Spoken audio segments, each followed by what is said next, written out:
Moogles and Chocobos across the land of Leonis.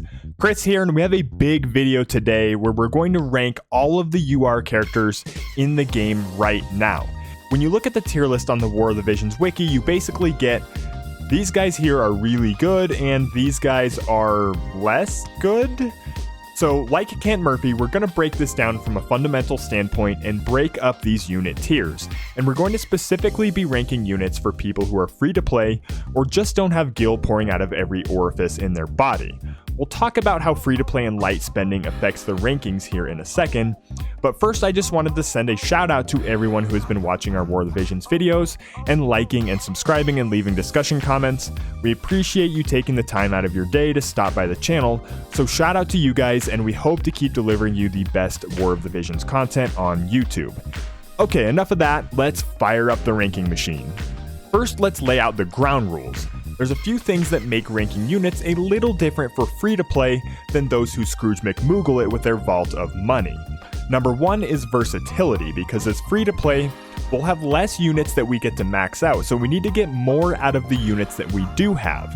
This includes PvP, PvE, raids, events, the whole cactuar caboodle. The more versatile a unit is, the better it is for free to play because the more you get value out of that unit. Number two is TMRs. For free to play, we don't really have the luxury of maxing out units just for their TMR gear. For example, Whales, I would consider Xiza a top tier investment simply because of her TMR gear, but she takes a hit in free to play rankings simply because her actual usefulness in battles is a little bit more limited. Number three is the meta and new units. And what I mean by this is, the more unique a unit is, the more valuable it is. But when more units come out that do the same thing as another unit, it loses some of the value as time goes on.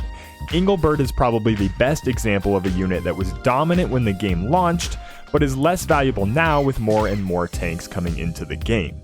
The last thing I want to mention is that you'll notice limited units are a little bit lower than they should be on this list, and this is only because limited units are more difficult to get as free-to-play or light spenders.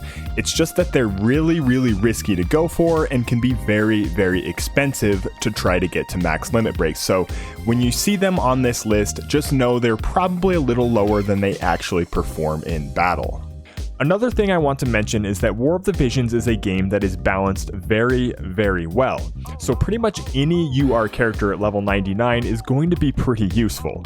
None of the units are worthless or flat out bad. This means that these rankings are looking at a macro level view and general usefulness, and we're not nitpicking niche uses for specific units. Alright, that said, Moogle tier first, and poor Macherie lands at the bottom of the rankings. The cleric main job just isn't that good overall, and her stats are mediocre for a spellcaster. Decent healer, yes. Decent damage, yes, but not really great at anything. Next up is Gilgamesh. Wait, what? Gilgamesh? Yup, and for one reason and one reason alone, he's a premium unit.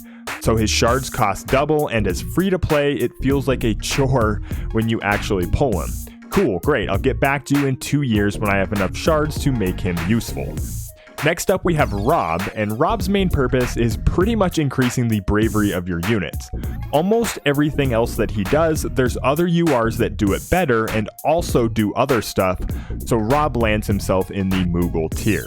Moving on to the Cactuar tier, we have Aileen, and I know she's a very controversial unit for those that have built her, but I don't put her in the bottom tier simply because she is a really high attack, and she doesn't get enough credit for how good she can actually be when her entire ability board is unlocked. The problem is that she's really slow and has low mobility, so ranged attacks just kinda nuke her, and her TMR, well, it just kinda sucks.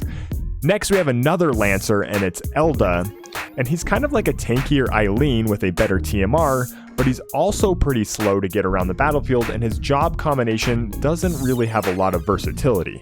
Good damage, sure. Versatile, not so much. The next unit here is Whisper, and this might be a shocker to some, sorry Cabbage, because Whisper, or Sasayaki, can be literally one of the best units in the game. The problem is that she requires very, very specific high-level gear and vision cards to really bring out her potential. Her best trait is her 25% resistance to all attack types, and to leverage that, you have to stack vision cards with high resistances and +5 gear to make her top tier. So the reason she lands here in these rankings is that in general, her full potential just isn't all that accessible to free-to-play or light spenders. Now we move on to the Chocobo tier, units that are really, really good in one specific role, but maybe aren't as versatile as we would like. And the first unit that fits that exact description is Sterne. Sterne is the ultimate glass cannon. Tons of damage, but goes down faster than the Star Wars franchise in the hands of Disney. Except for you, Jon Favreau. You're cool. Just wanted to make sure you know that. You're cool. Sterne will be a top tier damage dealer for a while as long as you can protect him with a tank unit, but the lack of good greatswords right now also makes him a little difficult to build at the moment. Xiza is the next unit on this list, and the only reason she isn't lower on this list is she has a pretty broken TMR gear and she has a thief sub job, which makes her outstanding in raids. However, the monk main job is pretty underwhelming, and she doesn't deal a lot of damage, take a lot of damage, have unique debuffs or abilities, or really anything else to make her stand out in combat. In fact, most URs at level 79 will be better overall in combat than Xiza at 99. The next Chocobo tier is one that I'm sure I'll get some pushback on, but it's Kitone. Kitone does good damage and has great movement and speed, but her best asset is evasion, which requires really good vision cards or gear to maximize, which not all free-to-play might have access to. Even so, she's very versatile even if you don't have evasion buffs and a solid investment all around. The last Chocobo tier is another one I might get pushback on, but it's Rain. Rain is a good tank, a great magic tank, but he's going to require the Crimson Sword from the Tower event to be really, really good. Otherwise, he's just a useful tank and an overall solid unit, though I should note that his Limit Break reduces fire resistance, kind of like how Mediena can reduce ice resistance, so in raids or full fire teams this can be flat out insane, but until we have some better overall fire units in the future, it's a little limited at the moment. Okay, moving on to the largest tier, and this is going to be the Tonberry tier. A lot of good units to mention here, and the first is Viktora. This ranking might surprise you guys, and man, the spear wielders in general right now just aren't that great in War of the Visions, but Viktora at least has a little bit more flexibility because of the Dragoon main job and the Soldier and Thief sub jobs. She also has a higher pierce attack, base attack, agility, a better TMR, and limit break than either Oelde or Aileen, so she's just flat out better all around than those two. Really, her only downside is that she's a spear wielder, and there's no good spears right now in Global. However, the Ice Lance will release in the next couple of months with 15 pierce attack and 30 ice attack at +5, which turns Viktora into probably the top DPS unit in the game, so don't sleep on this unit ranking, just trust me on this one. Okay, moving on, and now we have boring old Engelbert. Used to be Behemoth tier, now probably just Tonberry after the changes to the hate mechanic and the release of other tanks. The best thing about Bert is that he doesn't really need good gear or cards to be your top tier tank. There's not really much else to say about Engelbert here. Solid tank, solid investment, low floor of entry to make him useful. Up next we have Ingles Bay, Frederika, and Rika is just a great overall unit. The Gunner main job is top tier as well as the Ranger sub job, plus the fact that her best job is bringing cold German beers to my table and being a cute little flirt. Okay, never mind, Rika is full goddess tier and I'll fight anyone who says otherwise. Speaking of bays, we have, welcome, Cabbage Here's, Dream Girl, Miranda. And basically all you need to know about Miranda is that she can use the best ability in the game, that's Jamming Thrust, but she can also heal and deal damage with her base job, and also has access to haste and quicken on her time mage sub job, so she does almost everything you want in a unit, and some of them extremely well. Definitely a great investment. Up next we have the fashionably dressed cougar, Yerma, and the reason Yerma is so great is because she's barely wearing any clothes. Right, so that doesn't exactly make her unique in War of the Visions, but she is one of the top tier DPS units in the game, and also has access to the Thief sub-job. But the thing that really makes her shine is her limit break, which reduces unit attack resistance up to 38%, so basically any ability that is single target will do extra damage. So this is a very powerful debuff for raids and live PvP.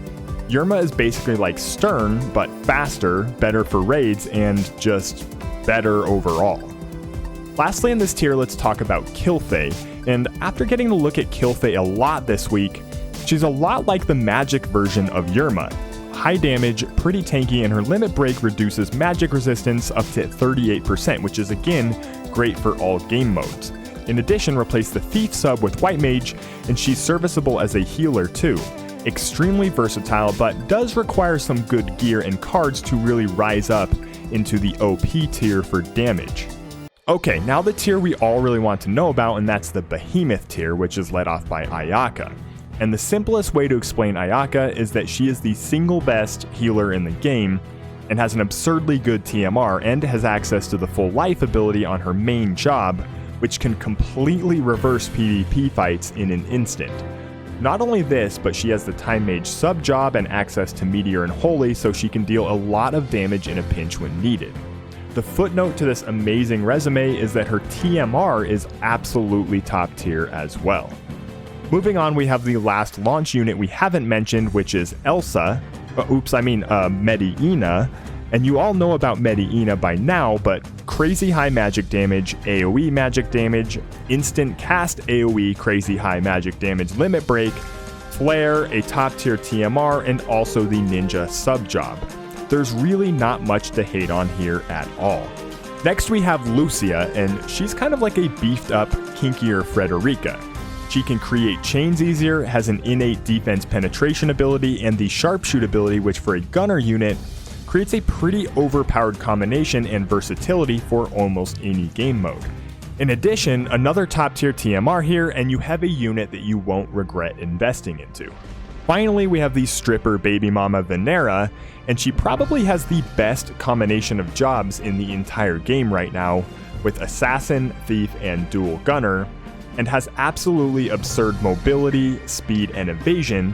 She can inflict paralyze, poison, and penetrate defense as well. All of this, and you add on another top tier TMR, and you have a great investment for pretty much any account. Finally, let's tack on the limited units here with a really simple explanation for each one. Brievia, why was she limited? Thancred, he'll get better when Final Fantasy XIV comes back and he gets a new master ability. Ramza, solid investment and very versatile. Delita, better when paired with Rain or economic class adversity. Warrior of Light, probably a slightly better Engelbert. Orlandu, shut up and push auto already. Agrius, DPS, tanky, status effects, and tactics waifu. And that's it, Moogles and Chocobos, the full tier list for Fall 2020 in War of the Visions Global. So whether you're starting a new account or just looking at what units you're going to invest in next, hopefully this list helps you decide. So especially for you new players that are wondering if you should invest in certain units or how good some units will be in the future and how they will stand the test of time. Let me know what you guys think in the comments section below, and as always, thanks for stopping by.